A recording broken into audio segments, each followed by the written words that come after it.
खुश नसीब कितने, प्रभु का मिला सहारा।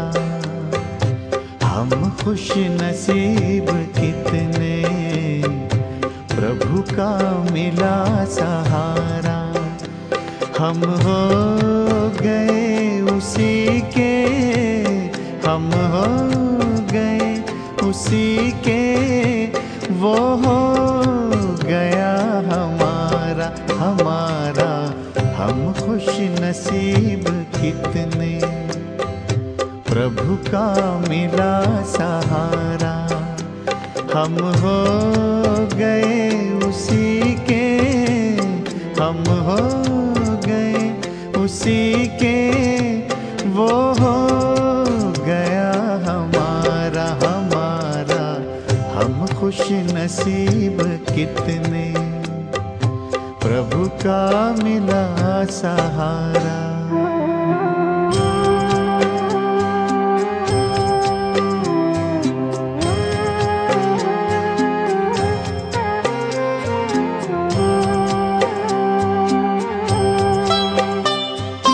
हर रोज वो सवेरे आकर हमें जगाता, मेरे लाडलो उठो कहे, बड़े प्यार से उठाता। हर रोज वो सवेरे आकर हमें जगाता, मेरे लाडलो उठो कहे, बड़े प्यार से उठाता। क्या सोते जगते हर पल, देखूं वही नजारा। हम हो गए उसी के, हम हो गए उसी के, वो हो गया हमारा हमारा। हम खुश नसीब कितने, प्रभु का मिला सहारा।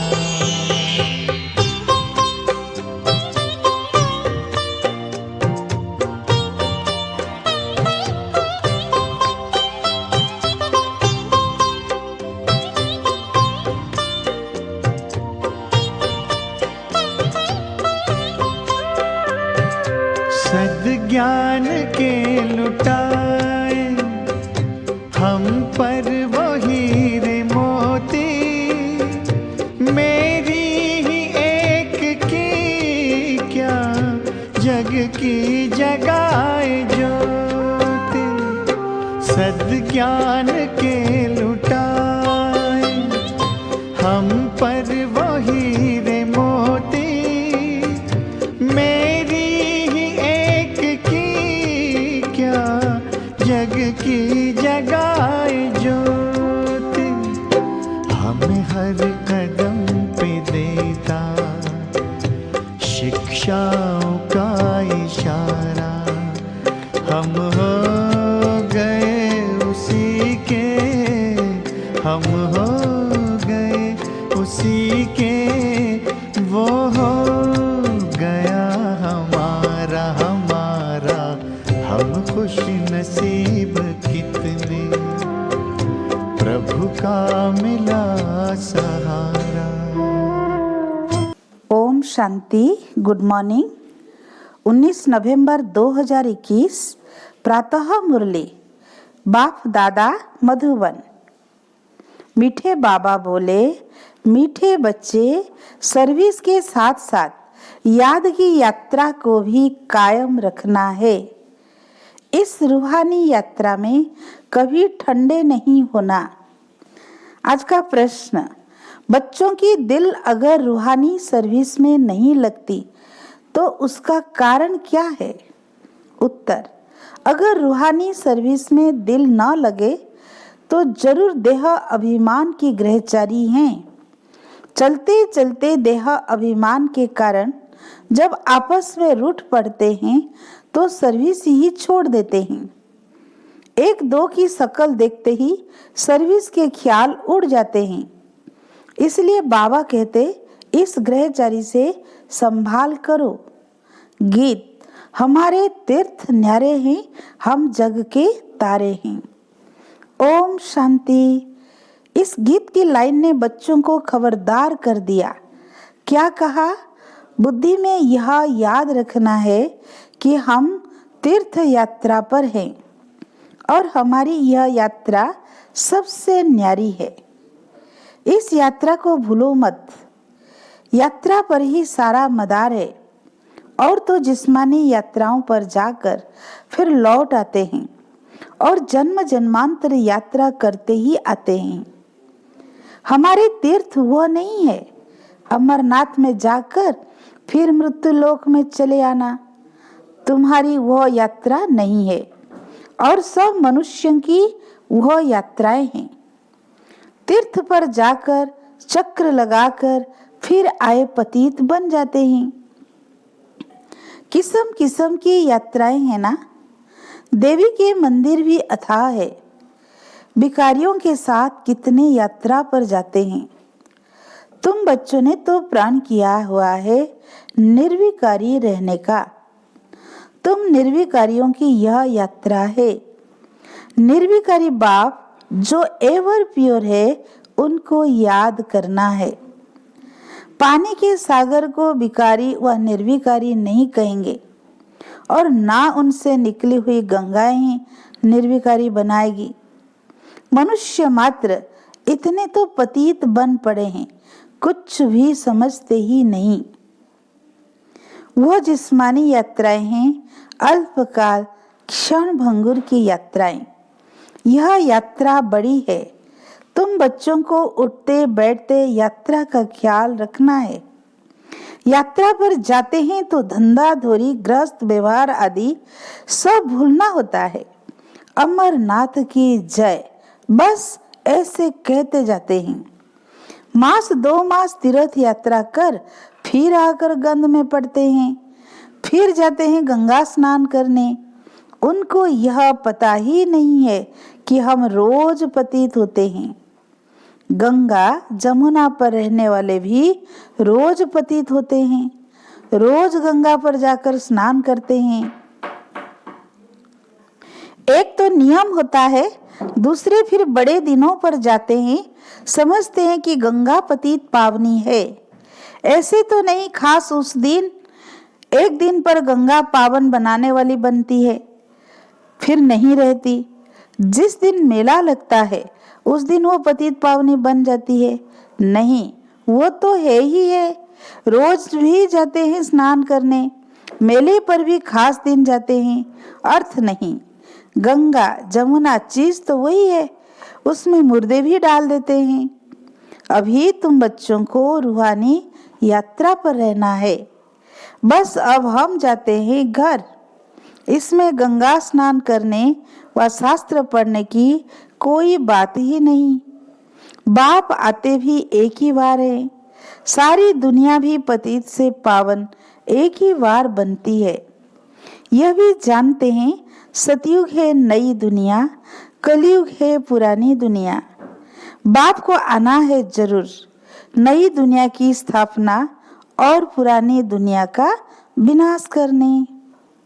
यह उनका ही काम है, परंतु माया ने ऐसा तमो प्रधान बुद्धि बना दिया है जो कुछ भी समझते नहीं।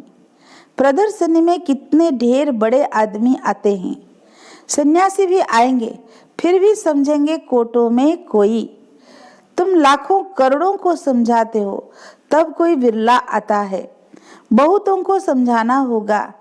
आखिर तुम्हारी यह समझानी और चित्र आदि सब अखबारों में भी पढ़ेंगे। सीढ़ी भी अखबार में पड़ेगी। कहेंगे ये तो भारत के लिए ही हैं और धर्म वाले कहाँ जाएंगे। कयामत का समय भी गाया हुआ है। कयामत अर्थात वापिस जाने का। पुरानी दुनिया का विनाश, नई दुनिया की स्थापना होगी तो जरूर सब वापिस जाएंगे ना। सब का विनाश होना है। नई दुनिया स्थापन हो रही है, यह बातें कोई नहीं जानते सिवाय तुम बच्चों के। तुम जानते हो नरकवासियों का विनाश, स्वर्गवासियों की स्थापना हो रही है। कल्प कल्प ऐसा ही होता है। अभी जो थोड़ा बहुत टाइम है, इसमें भी बहुतों को समझानी मिलती जाएगी। मेले होते रहेंगे, सब तरफ से लिखते रहते हैं हम मेला करें, प्रदर्शनी करें, परंतु साथ साथ अपनी याद की यात्रा भी भूलनी नहीं चाहिए। बच्चे बिल्कुल ही ठंडे चल रहे हैं, यात्रा ऐसे करते हैं जैसे बूढ़े, जैसे ताकत ही नहीं, कुछ खाया ही नहीं है। बाबा का कितना ख्याल चलता रहता है, ख्यालात करते करते नींद ही फिट जाती है। तो बच्चों को कितना अपार खुशी होनी चाहिए। इस पढ़ाई से हम विश्व के मालिक बनते हैं। कोई कोई की तो चलन ऐसी है जैसे केकड़े हैं। केकड़ों को बाप देवता बनाते हैं, फिर भी चलन मुश्किल किसी की सुधरती है। इस सीढ़ी के चित्र में बड़ी अच्छी समझ है, परंतु बच्चे इतना काम नहीं करते, यात्रा ही नहीं करते। बाप को याद करें तो बुद्धि का ताला भी खुलता जाए, गोल्डन बुद्धि बनती जाए।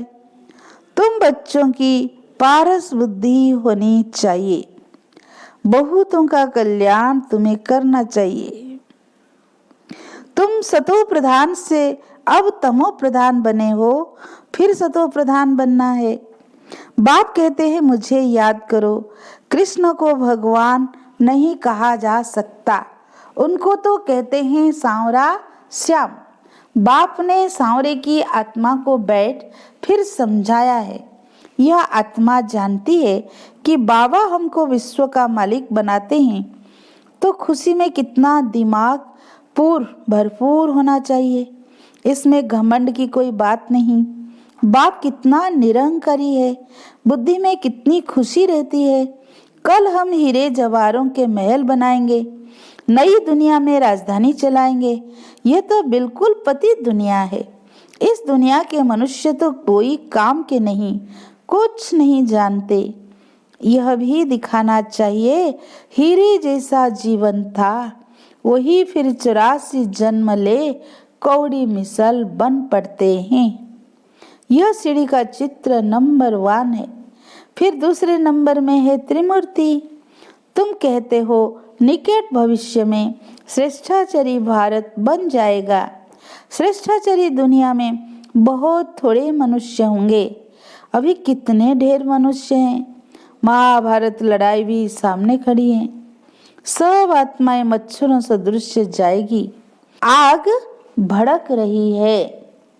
जितना कोशिश करते हैं सुधारने की, उतना ही बिगड़ते जाते हैं। बाप बच्चों को राजयोग सिखला रहे हैं। बच्चों को कितना नशा चढ़ाते हैं। कोई कोई तो यहाँ से बाहर निकले सारा ज्ञान उड़ जाता है, स्मृति कुछ भी रहती नहीं। नहीं तो शौक हो कि जाकर सर्विस करें। बाप भी गुण देख सर्विस पर भेजेंगे ना, इसमें बड़े हर्षित रहेंगे। सर्विस में खुशी का पारा चढ़ेगा। अच्छे अच्छे पुराने बच्चे आपस में रूठ पड़ते हैं थोड़ी थोड़ी बात में। ऐसे थोड़े इन बातों के कारण तुमको सर्विस नहीं करनी है। सर्विस तो खुशी से करनी चाहिए। जिसके साथ बनती नहीं है उसकी शक्ल देखने से ही सर्विस का ख्याल उड़ जाता है। सर्विस में दिल नहीं लगती है तो किनारा कर लेते हैं। फिर तो ज्ञानी और अज्ञानी में कोई फर्क नहीं रहा। देह अभिमान की ग्रहचारी आकर बैठती है। यह है पहले नंबर की बीमारी। बाप कहते हैं बच्चे देही अभिमानी बनो। आत्मा ही सब कुछ करती है ना, आत्मा ही विकारी और निर्विकारी बनी। रावण राज्य में आत्मा ही विकारी बनी है। यह भी ड्रामा ऐसा बना हुआ है। इसीलिए पुकारते हैं हे पतित पावन आओ। जो निर्विकारी थे वही पतित विकारी बने हैं। यह किसी की भी बुद्धि में नहीं है कि हम ही निर्विकारी थे अब विकारी बने हैं। हम आत्मा मूल वतन की रहने वाली है। वहाँ तो तुम आत्मा निर्विकारी होंगे। यहाँ शरीर में आकर पाठ बजाते बजाते भिखारी बने हैं। यह बाप बैठ समझाते हैं। आत्मा शांति धाम से आती है तो जरूर पवित्र ही होगी, फिर अपवित्र बनता है। अपवित्र बनी है। पति दुनिया में 9 लाख होते हैं, फिर इतनी सब आत्माएं कहाँ से आई? जरूर शांति धाम से आई होगी। वह है पीसफुल इनकॉर्पोरियल वर्ल्ड। वहाँ सब आत्माएं पवित्र रहती है। फिर पाठ बजाते बजाते सतो रजो तमो में आती है। पावन से पतित होना है, फिर बाप आकर सबको पावन बनाएंगे। यह ड्रामा चलता ही रहता है। ड्रामा के आदि मध्य अंत का राज बाप के सिवाय और कोई बतला न सके। उस बाप को कोई जानते ही नहीं है। ऋषि मुनि भी नेति नेति कह गए, हम भगवान को और उनकी रचना को नहीं जानते हैं। फिर कहते भी हैं गॉड फादर इज नॉलेजफुल। वह परमात्मा सर्व आत्माओं का बाप बीज रूप है। वह है आत्माओं का बीज रूप और यह प्रजापिता ब्रह्मा है मनुष्य सृष्टि का बीज रूप। वह निराकार बाप इसमें प्रवेश कर मनुष्यों को समझाते हैं। मनुष्य द्वारा उनको मनुष्य सृष्टि का बीज रूप नहीं कहेंगे। वह है आत्माओं का पिता और यह ब्रह्मा है मनुष्य सृष्टि का प्रजापिता, जिस द्वारा बाप आकर ज्ञान देते हैं। शरीर अलग आत्मा अलग है ना। मन बुद्धि चित्त आत्मा में है। आत्मा आकर शरीर में प्रवेश करती है पाठ बजाने के लिए। तुम जानते हो कोई शरीर छोड़ते हैं तो जाकर दूसरा पाठ बजाएंगे। इसमें रोने से क्या होगा? गया सो गया, फिर थोड़े ही आकर हमारा मामा चाचा बनेगा। रोने से क्या फायदा? तुम्हारी मम्मा गई, ड्रामा अनुसार पाठ बजा रही है। ऐसे बहुत जाते हैं, कोई कहाँ जाए जन्म लेते हैं। यह समझ में आता है जैसा जैसा आज्ञाकारी बच्चा होगा उतना जरूर अच्छे घर में जन्म लिया होगा। यहाँ के जाएंगे ही अच्छे घर में। नंबरवार तो होते हैं ना, जैसा जो कर्म करते हैं ऐसे घर में जाते हैं। पिछाड़ी में तुम जाकर राजाई घर में जन्म लेते हो। कौन राजाओं के पास जाएंगे वह खुद समझ सकते हैं ना। फिर भी दैवी संस्कार तो ले जाते हैं ना। इसमें बड़ी विशाल बुद्धि से विचार सागर मंथन करना होता है। बाप ज्ञान का सागर है तो बच्चों को भी ज्ञान का सागर बनना है। नंबरवार तो होते ही है। समझा जाता है आगे चल उन्नति होती जाएगी। हो सकता है जो आज काम नहीं कर सकते हैं वो कल बहुतों से तीखे चले जाए, ग्रहचारी उतर जाए। कोई पर राहु की ग्रहचारी बैठती है तो गटर में गिर पड़ते हैं, हड़ गुड़ ही टूट जाते हैं। बेहद के बाप से प्रतिज्ञा कर फिर गिरते हैं तो धर्मराज द्वारा सजाएं भी बहुत मिलती है। यह बेहद का बाप बेहद का धर्मराज है, फिर बेहद की सजा मिलती है। कोई बात में आनाकानी करेंगे या उल्टा काम करेंगे तो सजा जरूर खाएंगे। समझते नहीं कि हम भगवान की अवज्ञा करते हैं। इतनी सब बातें बाप समझाते रहते हैं। श्रीमत पर चलो, सर्विस में मददगार बनो, योग की यात्रा पर रहो।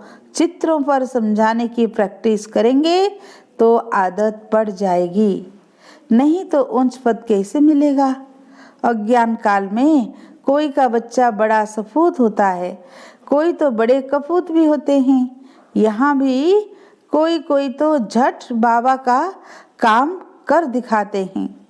तो बच्चों को सर्विस बेहद की करनी है, बेहद की आत्माओं का कल्याण करना है, पैगाम देना है, मन मना भव। बाप को याद करने से तुम्हारी बुद्धि तमो प्रधान से सतो प्रधान बन जाएगी। अभी है कलियुगी तमो प्रधान दुनिया की एंड। अब सतो प्रधान बनना है। आत्माओं की भी वहाँ नंबरवार दुनिया है ना, जो फिर नंबरवार आकर पाठ बजाते हैं। आएंगे भी नंबरवार ड्रामानुसार। अभी सब आत्माएं रावण राज्य में दुखी हैं, सो भी समझते थोड़ी हैं। अगर किसी को कह दो तुम पतित हो तो बिगड़ पड़ेंगे। बाप समझाते हैं यह है ही विशियस वल। बाबा कहते हैं तुम अपना राज्य भाग्य ले लेंगे, बाकी सब विनाश हो वापिस चले जाने वाले हैं। यह तो गाया हुआ है, महाभारत लड़ाई लगनी है जिससे सब धर्म खलास हो, बाकी एक धर्म रहेगा। यह लड़ाई के बाद स्वर्ग के द्वार खुलते हैं। कितने अच्छी रीति बच्चों को समझाते हैं। आगे चल तुम्हारी बातें सुनते रहेंगे और आते जाएंगे।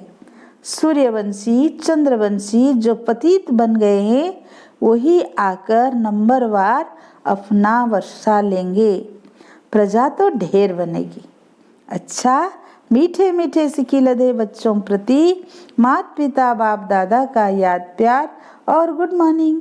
रूहानी बाप की रूहानी बच्चों को नमस्ते। हम रूहानी बच्चों की रूहानी बाप दादा को याद प्यार गुड मॉर्निंग नमस्ते नमस्ते। प्यारे बाप दादा को सत सत नमन, दिल से शुक्रिया शुक्रिया शुक्रिया। आज की मुरली के सार, मुख्य सार। फर्स्ट पॉइंट, भगवान की आज्ञाओं की अवज्ञा कभी नहीं करनी है। बेहद सेवा में सपूत बच्चा बन मददगार बनना है। सेकेंड पॉइंट, ज्ञान धन की गुप्त खुशी से बुद्धि को भरपूर रखना है। आपस में कभी भी रूठना नहीं है। आज का वरदान, सर्व शक्तियों की संपत्ति से संपन्न बन, दाता बनने वाले विधाता वरदाता भव। जो बच्चे सर्व शक्तियों के संपत्तिवान है वही संपन्न और संपूर्ण स्थिति के समीपता का अनुभव करते हैं। उनमें कोई भी भक्तपन के व भिखारीपन के संस्कार इमर्ज नहीं होते। बाप की मदद चाहिए, आशीर्वाद चाहिए, सहयोग चाहिए, शक्ति चाहिए। ये चाहिए शब्द दाता विधाता वरदाता बच्चों के आगे शोभता ही नहीं। वे तो विश्व की हर आत्मा को कुछ न कुछ दान व वरदान देने वाले होते हैं। आज का स्लोगन, हर आत्मा को कोई ना कोई प्राप्ति कराने वाले वचन ही सत्य वचन है। अच्छा, ओम शांति।